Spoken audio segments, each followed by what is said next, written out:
یہ کتاب ہے سقیم البخاری، چھاپ دار احیاء التراث العربی. یہاں پہ ملاحظہ فرمائیے صفحہ نمبر 1272. کیف یبایع الامام الناس، کس طرح امام لوگوں سے بیعت لیتا ہے. اس میں حدیث نمبر 7203. ٹھیک ہے نا. اور دیکھیں کہتے ہیں کہ بخاری میں 7000 یا 8000 احادیث ہیں. اس میں سے بہت سارے حدیث نہیں ہیں، بہت سارے حدیث نہیں ہیں، اور بہت سارے اس میں مقررات ہیں. تکرار اگر آپ نکالیں اور وہ باتیں جو حدیث ہے ہی نہیں وہ نکال دیں تو کم بچ جاتا ہے اس سے. اب یہ کوئی حدیث ہے ہی نہیں ہے. عبداللہ ابن دینار کہتے ہیں کہ میں نے عبداللہ ابن عمر کو دیکھا حیث اجتمع الناس علی عبد الملک، جب لوگوں نے عبد الملک ابن مروان کے ساتھ بیعت کیا ہے. کتب عبداللہ ابن عمر نے خط بھیجا، انی اقر بالسمع والطاعة لعبداللہ عبد الملک امیر الفاسقین، میں اقرار کرتا ہوں سمع و طاعت کا کہ میں طاعت کرتا رہوں گا عبد الملک ابن مروان علی سنت اللہ و سنت رسولہ صلی اللہ علیہ وآلہ استطاعت، اللہ کی سنت اور رسول صلی اللہ علیہ وسلم کی سنت پر جب تک میری طاقت ہے. وَإِنَّ بَنِيَّ قَدْ أَقَرُّوا بِمِثْلِ ذَلِكَ، اور میرے فرزند بھی، میرے بیٹے بھی اسی بات پہ بیعت کر رہے ہیں تیرے ساتھ. تو اس نے اس طرح بیعت کیا. ٹھیک ہے نا عزیز. اب ایک فضول شخص کہتا ہے کہ جنگ حرہ میں جو یہ اب جنگ حرہ میں عبداللہ ابن عمر نے کس کا ساتھ دیا تھا؟ عبداللہ ابن عمر نے ساتھ دیا تھا یزید کا. ٹھیک ہے نا. یزید کے پارٹی کا آدمی تھا. وہ فضول آدمی کہتا ہے کہ اسے بعد میں ندامت ہو گئی تھی. ندامت کی دلیل کیا ہے؟ کہتا ہے وہ روتا تھا کہ میں نے امیر المؤمنین علیہ السلام کا ساتھ کیوں نہیں دیا تھا فئہ باغیہ کے قتال کے لیے. ٹھیک ہے نا. دیکھو عزیزو، یہ انسان کتنا بیوقوف ہونا چاہیے کہ ایسی باتیں کریں. کتنے احمق ہونا چاہیے. ان دونوں باتوں میں کیا ربط کیا ہے. ٹھیک ہے نا. جنگ حرہ میں عبداللہ ابن عمر یزید کے ساتھ ہے. بعد میں وہ اگر بچتا بھی گیا ہے اسی مسئلے سے بچتا گیا، نہیں اس مسئلے سے نہیں بچتا ہے. وہ دوسری بات ہے. اس مسئلے سے کہ میں نے فئہ باغیہ کے ساتھ قتال کیوں نہیں کیا، یعنی سنہ 40 ہجری 35 ہجری 36 37 ہجری کی بات ہے، اور واقعی حرہ جو ہے سنہ 63 ہجری کی بات ہے. ٹھیک ہے نا. جو ندامت ہو رہی وہ اور بات پہ ہو رہی ہے، وہ واقعی حرہ پہ تو نہیں ہو رہی ہے. ان دونوں باتوں میں کوئی تنافی نہیں ہے، تاکہ ایک مسئلہ دوسرے مسئلے کے ساتھ اس میں کوئی تصادم ہو. اس نے واقعی حرہ میں جو یزید کے ساتھ دیا اس سے تو اس نے ندامت نہیں کیا. اس نے ندامت کیا کہ میں نے جو امیر المؤمنین علیہ السلام کو جو جنگ تھی فئہ باغیہ کے ساتھ، میں نے ان کے ساتھ کیوں نہیں دیا. اور یہ بھی جھوٹ ہے، یہ بھی قضیہ اساسی سے جھوٹ ہے کہ اس نے بیعت ہی نہیں کیا تھا امیر المؤمنین علیہ السلام کے ساتھ. اس نے بیعت ہی نہیں کیا تھا امیر المؤمنین علیہ السلام کے ساتھ. ٹھیک ہے نا. اور پھر ابن تیمیہ بن حاج السنہ میں کہتے ہیں کہ اس کی ندامت اس بات پہ تھی کہ میں نے کیوں خوارج کے ساتھ قتال نہیں کیا. اس کی ندامت اس بات پہ تھی، نہ یہ کہ میں کیوں معاویہ کے ساتھ نہیں لڑا. اور پھر وہ آخر تک بنی امیہ کے ساتھ رہا. دیکھو عبد الملک ابن مروان کے ساتھ، کہ عبد الملک ابن مروان نے عبداللہ ابن زبیر کا، جو عبداللہ ابن عمر کا اتنا ساتھی تھا، پرانا دوست تھا، اس کو کس طرح قتل کیا. ٹھیک ہے نا. اسماء بنت ابی بکر اس وقت زندہ تھی. عبداللہ ابن زبیر کی جو ماں ہے وہ زندہ تھی. عائشہ کی بڑی بہن، عائشہ سے 10 سال اس کی عمر زیادہ ہے، وہ مکے میں زندہ. اس کے سامنے مکے خانہ کعبہ کے سامنے عبداللہ ابن زبیر کو ان لوگوں نے ذبح کیا، قتل کیا. ٹھیک ہے نا. اور اس کا جسد جو ہے ادھر لٹکا رہا. کہاں پہ؟ خانہ کعبہ کے سامنے. تو یہ اسماء بنت ابی بکر یہ بڑھیا بھی ہو چکی تھی، عمر میں بڑی تھی اس وقت بہت. سنہ 70 ہجری میں مثلا اس کی عمر تو بہت ہو گئی ہوگی. تو آتی تھی ادھر، مثلا 90-95 سال اس کی عمر تھی. وہ اپنے بیٹے کو روتی، عبداللہ ابن زبیر کو، اس کا ندوہ کرتی. تو یہ عبداللہ ابن عمر، یہی عبد الملک ابن مروان کے ساتھ اس طرح اس نے بیعت کیا ہے کہ میں تیرے ساتھ بیعت کرتا ہوں. اس کی بیعت بخاری میں بھی ہے. تو کہاں سے وہ بچتا گیا اپنے سلوک سے؟ یہ کتاب ہے روضۃ الطالبین، یحییٰ ابن شرف النووی صاحب کتاب، جزء السابع، چھاپ دار عالم الکتب. یہاں پہ ملاحظہ فرمائیے صفحہ نمبر 263 میں، وَتَنْعَقِدُ الْإِمَامَةُ بِثَلَاثَةِ طُرُقٍ، امامت کا انعقاد 3 طریقوں سے ہوتا ہے. ایک طریقہ ہے بیعت، ٹھیک ہے نا. دوسرا طریقہ ہے استخلاف الامام من قبل، دوسرا طریقہ یہ ہے پچھلے امام تو اگلے والے امام کی وصیت کرے، اس کو خلیفہ بنائے. تیسرا طریقہ کار واما الطریق الثالث فهو القهر والاستیلاء، زبردستی طاقت کے زور سے کوئی خلیفہ بنے. فاذا مات الامام، ایک امام مر جائے، فتصدى للامامة من جمع شرائطها من غیر استخلاف ولا بیعة وقهر الناس بشوکته وجنوده انعقدت خلافته. اگر ایک امام مر جائے اور اس کے بعد دوسرا شخص جس میں امامت کے شرائط ہیں مثلا علم ہے، فضل ہے، تقوی ہے، ٹھیک ہے نا، اور اس کے ساتھ کسی نے بیعت بھی نہیں کیا، پرانے والے امام نے اس کو وصیت بھی نہیں کیا کہ میرا خلیفہ بنے، لیکن اس نے کیا اس نے اپنے طاقت کے زور سے، اپنے لشکروں کے زور سے سب کو شکست دی، تو وہ امام بن جاتا ہے.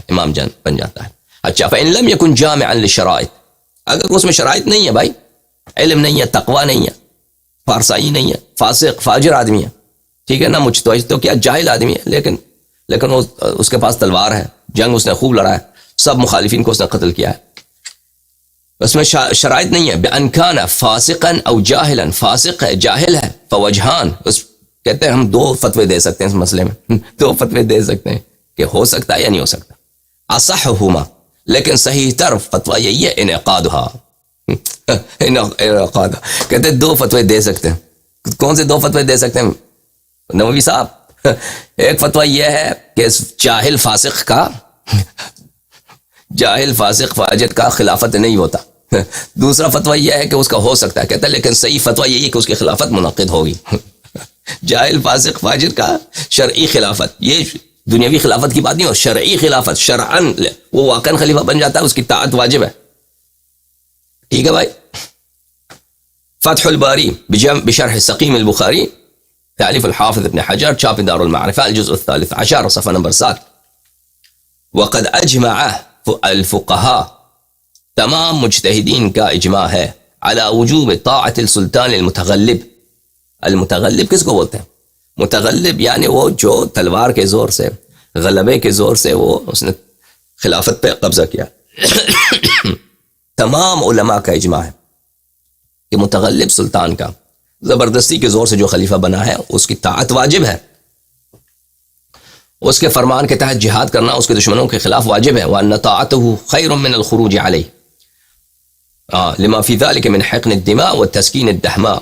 اور اس کی مخالفت کرنا مناسب نہیں ہے، کیونکہ اس کی مخالفت کرنے سے کیا ہوتا ہے؟ مزید خون بہے گا. تو چلو اسی کی طاعت کرتے ہیں.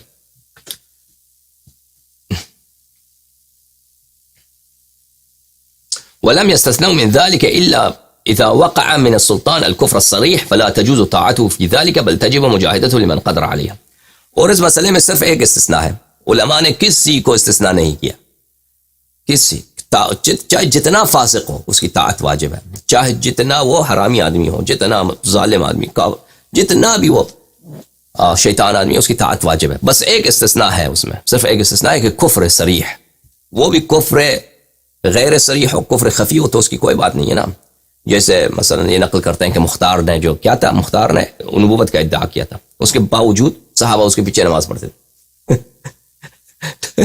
مختار نے نبوت کا ادعا کیا تھا، اس کے باوجود عامر ابن واثلہ وغیرہ صحابہ اس کے پیچھے نماز پڑھتے تھے، اس کے فوج کے کمانڈر ان چیف تھے صحابہ. ٹھیک ہے نا.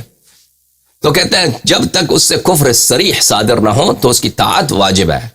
اس طرح تو کوئی بیوقوفی ہوگا نا کہ کفر صریح، کوئی مثلا خلیفہ پوری حکومت اس کے ہاتھ میں، پھر کفر صریح کا مرتکب ہو کہ میں قرآن کو نہیں مانتا، یا قرآن میں فلان غلطی ہے، ٹھیک ہے نا، کفر، یا نماز کو یعنی ضروریات دین کا منکر ہو، یا رسول اللہ صلی اللہ علیہ وسلم کو کی توہین کرے، گستاخی کرے.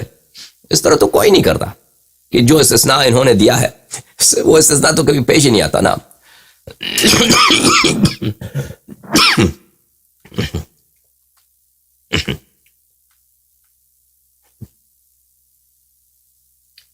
شرح المقاصد، یہ مسعود ابن عمر تفتازانی یہ حنفیوں کا بہت بڑا متکلم ہے، ماتریدیہ احناف کا بہت بڑا متکلم ہے. مسعود ابن عمر تفتازانی بہت بڑا عالم ہے. اس کے متعلق پچھلے ہم بات کر چکے ہیں کہ یہ اس مختلف علوم میں اس کے پائے کا بہت کم علماء گزرے ہیں. اچھا، الجزء الخامس چاپ عالم الکتب، یہاں پہ ملاحظہ فرمائی صفحہ نمبر 233. بیعت کرنے کے تنعقد الامامت بطرق، تنعقد الامامت بطرق، امامت کے مختلف طریقے، امام بننے کے مختلف طریقے ہیں امام بننے کے مختلف طریقے ہیں. اچھا، ایک ہے بیعت، ٹھیک ہے نا، بیعت حل و عقد من علماء والرؤساء وجوه الناس من غیر اشتراط عدد، بل لو تعلق لحل الوقت بواحد مطاع كفت بیعته. کہتے ہیں پہلا طریقہ کار بیعت ہے، اور اس کی عدد کی ضرورت نہیں، عدد کی کوئی شرط نہیں ہے کہ کتنے لوگ کسی کے ساتھ بیعت کریں تو وہ خلیفہ بن جاتا ہے کسی کے ساتھ. اور یہ نہیں کہ سب شہروں کے لوگ جتنے مختلف ممالک ہیں وہ سب آ کے کسی کے ساتھ بیعت کریں، اس کی کوئی ضرورت نہیں، بس کچھ لوگ بیعت کریں اس کے ساتھ خلیفہ بن جاتا ہے. دوسرا طریقہ ہے استخلاف، یعنی وصیت کرنا، پہلے والا خلیفہ دوسرے کے لیے وصیت کرے. تیسرا القہر والاستیلاء، قہر اور استیلاء، قہر بولتے ہیں زبردستی، استیلاء بھی بولتے ہیں کہ چھا جانا، زبردستی اور چھا جانا. فإذا مات الإمام وتصدى للإمامة من يستجمع شرائطها من غير بيعة واستخلاف وقهر الناس بشوكته انعقدت الخلافة له، وكذا إذا كان فاسقا أو جاهلا على الأظهر. اگر ایک امام مر جائے اور دوسرا شخص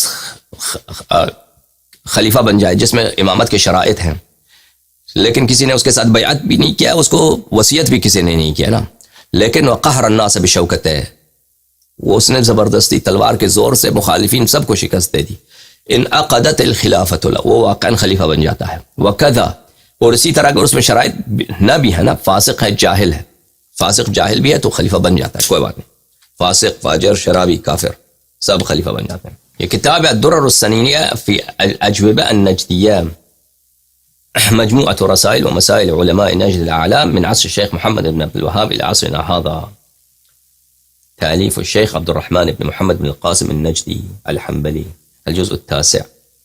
یہاں پہ ملاحظہ فرمائیے، کہتے ہیں کہ قال شیخ الاسلام محمد بن عبد الوهاب، محمد بن عبد الوهاب جو وہابیت کا جو سربراہ ہے، اس نے کہا الائمة مجمعون من كل مذهب، تمام مذاہب کا اجماع ہے، على ان من تغلب على بلد و بلدان، کہ جو شخص ایک شہر یا بقیہ شہروں پر وہ قبضہ کر لیتا ہے، لہو حکم الامام فی جمیع الاشیاء، ہاں وہ اس پہ اس امام شرعی کے احکام جاری ہوں گے تمام امور پر.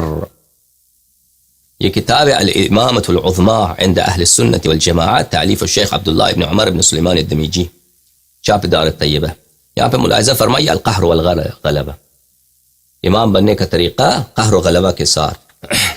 بینا فیما مضى طرق الشرعیہ الصحیحہ لانعقاد الامامہ، کہتے ہیں پہلے چیپٹروں میں ہم نے بیان کیا کہ امام بننے کے کیا طریقہ کار ہیں جو شرعی اور صحیح طریقہ کار ہیں. وهناك طریق آخر تجب الطاعة بموجبه ويحرم الخروج عليه بسببه، اور کہتا ہے ایک اور مزید طریقہ ہے، پہلے جو طریقہ کار بتایا تھا نا وہ صحیح اور شرعی طریقے تھے، وہ کون سا ہے؟ بیعت اور وصیت. لیکن ایک اور بھی طریقہ کار ہے کہ انسان اس کے ذریعے خلیفہ کار امام بن جاتا ہے، اور وہ کیا ہے؟ قہر و غلبہ ہے. کہتے ہیں کہ اس کے متعلق دو مذہب ہیں، دو طریقہ کار. ایک مذہب ہے لا تنعقد امامته ولا تجب طاعته، کہ ایسے شخص کا جو تلوار کے زور سے خلیفہ بنتا ہے وہ امام نہیں بنتا، ٹھیک ہے نا. ایک قول یہ ہے کہ یہ شخص ایسا شخص امام نہیں بنتا. یہ کس کا قول ہے؟ وذهب الى هذا القول الخوارج، یہ خوارج کا قول ہے، معتزلہ اور بعض الشافعیہ اور بعض شوافع کے علماء نے یہ کہا ہے، خوارج کا اور معتزلہ کا اور بعض شافعیہ کا یہ قول ہے. الثانی وهو مذهب اہل السنة والجماعة، دوسرا قول مذہب اہل سنت والجماعت ہے، ان الامامة يصح ان تنعقد لمن غلب الناس وقعد بالقوة على کرسی الحکم. دوسرا قول یہ ہے بلے اہل سنت و جماعت کا قول، یعنی تمام معتزلہ اور خوارج اور بعض شوافع کے علاوہ باقی تمام جماعت عمریہ کا قول یہی ہے، امامت منعقد ہوتی ہے اس شخص کے لیے جو غالب آتا ہے لوگوں پر اور طاقت کے زور سر حکومت کے کرسی پہ بیٹھ جاتا ہے. بیٹھ جاتا ہے. ٹھیک ہے نا.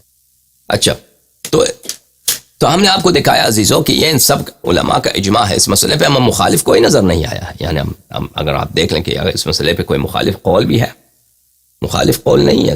ان سب کا اجماع اسی مسئلے پر یہی ہے کہ امام بننے کا طریقہ کار کیا ہے. امام بننے کا طریقہ کار یہ ہے کہ آپ طاقت کے زور سے، تلوار کے زور سے خلیفہ بننا چاہیں. اگر خلیفہ سب کو شکست دے دی، چاہے لوگ ہنسیں، چاہے لوگ روئیں، چاہے لوگ قبول کریں، چاہے نہ آپ خلیفہ بن جاتے ہیں. چاہے آپ فاسق ہوں، فاجر ہوں. اچھی بات.